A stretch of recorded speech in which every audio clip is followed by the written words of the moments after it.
Hey, what's up, everybody? It's just Charles Sabanson, and welcome you guys to another episode of the Dreamers Pro Show. We cover everything from sports, hot topics, classic debates, entertainment. And we give you guys a fresh perspective on things and how we see them. And today we got a great show in store for you guys. Before we get into it, please make sure you like the video and subscribe to the channel. So, what happened? As you guys know, the Lakers played against the... Oh, man, I forgot the team that they played against recently. They lost to the Dallas Mavericks, right? They played against the Dallas Mavericks, right? A game in which they lost by 21 points against a Kyrie Irving-less Mavs and a Luka Doncic-less Mavs. They still found a way to get their asses was at by 21 points. But throughout the game, there were various highlights, as there is with any game, in every game. And there was this dunk that LeBron did. He was cutting straight down the lane. He went up with two hands and just yammed it with his left hand, which is a very, very impressive dunk, and it looked really cool when he pulled it off. I think that's the first time I've ever seen LeBron James do a dunk like that, and LeBron has some pretty spectacular dunks. My favorite LeBron dunk is that tomahawk that he does. I think that's a really dope dunk of his. He should probably do it more. I think that's his signature dunk right there. But anyway, so he did this dunk, and it was great and all of that, but eventually the Lakers ended up losing the game. So somehow, some way, they brought this topic to the table on ESPN First Take. Molly Qerim brings it up, and she goes, "Hey, what did you think about this spectacular dunk that LeBron James pulled off?" And then Stephen A. Smith, who seems to, at least over the last few months now, or at least a year, has been kind of saying what he thinks about LeBron, not afraid to go at him and his team. And Stephen A. Smith just basically responds to him and just her is like, yeah, it was a great dunk, fantastic, but they lost, and he's going on. Molly's sitting there getting uncomfortable, and then Chris Mad Dog Russo jumps out the window and starts talking about, you know, don't compare LeBron James to Michael Jordan. LeBron was choking it in 2011 quarters in the finals. That never happened to MJ. And then Molly just in there like, what's going on here? This is getting a little weird for me.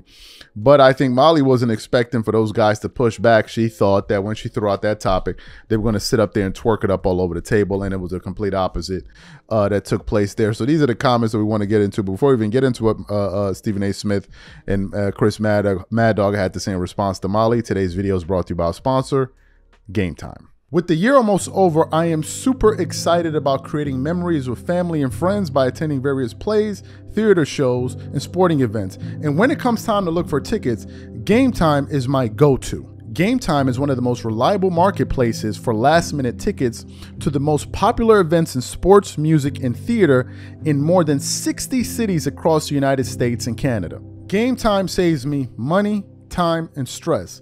It finds the best deals and guarantees that the tickets are legit, and it makes sure that the tickets are delivered to me on time. Game Time Picks is my favorite tool. It cuts through the fluff and shows you the best deals on great seats near you so you don't waste time searching. For example, I'm really looking forward to this upcoming game between the Lakers and the Clippers. Here's what I like to do. First, I select an all-in price to see the total ticket price up front, so I'm not surprised by the additional fees at checkout. Next, I click on Game Time Picks to check out their curated deals. And finally, I pick the ticket I want. I choose the cheapest deal, the great deal, or the amazing deal. Once you select the ticket you want, you can use their panoramic seat view to ensure you know exactly what you're getting before you buy. So take the guesswork out of buying tickets with Game Time. Download the app, create an account, and use code CLNS for $20 off your first purchase. Again, create an account and use redeem code CLNS for $20 off. And remember, whenever you support this sponsor, you're supporting this channel. Thank you. So what we want to do now is we're going to play what Stephen A. Smith and Chris Mad Dog Russo had to say in response to Molly Qerim trying to push this GOAT debate thing there and push this LeBron agenda there, and then we're going to come back and continue on the show. Take a listen to what was said here. Essay, just how amazing was this dunk from LeBron? Because I'm hyped right now. It's fantastic. It's fantastic. I mean, Mike, stop the presses right now. You understand? LeBron James, first of all, the dunk was phenomenal. I'm not being facetious in any way with that. That's a big-time dunk. We love seeing it. But did we love seeing the Lakers get their ass kicked? I don't think we like that. Did we like seeing them get their ass kicked when you're losing to a Dallas Mavericks team without Kyrie Irving and Luka Doncic? You know, this is the thing that amazes me. This is the day, now, Dougie, I love being on with you Wednesdays, but this is one of those days that I wish Shannon Sharp was sitting right next to you, you know, wearing his GOAT mask and all of this other stuff. You just notice how every little thing, oh, look at him pass the all-time score record. That's a big dick, I understand that. Oh, look at him get the most three-pointers. Oh, look at him have the most 30-point games. Oh, look at that. Stand up and let's LeBron James. I thought that we were supposed to be interested in championships. Lakers of 2016. 2016, 6th seed in the Western Conference. Everybody and their grandmama knows they ain't going no damn place because they don't have the personnel. I'm not blaming my man J.J. Redick. I'm rooting for him. I want him to succeed, and I think that if he had better talent, they'd be even better than they are right now. He is not, to me, he's not the problem.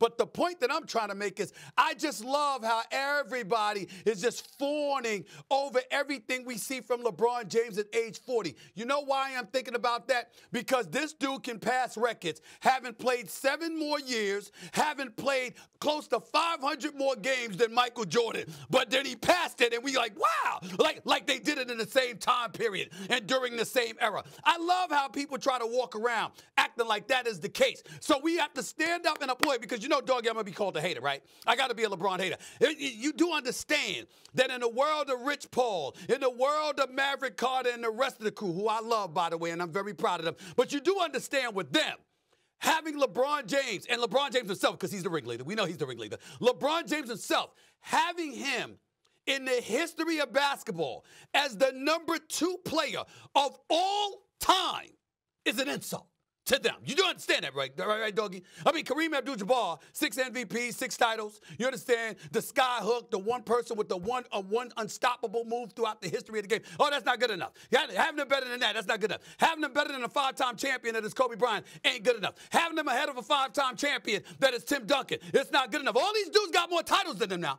All these dudes got more titles. But having him better than them, just not Michael Jordan, is an absolute insult. So what we got to do is sit here and we have to applaud every single little thing that he does, knowing the Lakers going home early, knowing that they ain't up to snuff. We got to just stand down and applaud, because if we don't do that, we are hating on the king. This is enough. I mean, the question was, how impressive was LeBron's dunk? And you decided to take the narrative on how the Lakers have been depressing, but that's you, S.A. Where are you, Mad Dog? Well, here's what I would like everybody to think, that LeBron's better than Jordan. Take out some halves of that Dallas series about 10 years ago, where LeBron scored 17 a game and was a complete no-show and got eaten alive by Nowitzki. Guarded by Jason Terry and J.J. Thank you. Don't forget that. See some of that. Where I never saw Jordan do that. Never did I ever see Jordan close series like LeBron did. And one other thing about dunks. So you heard what was said there,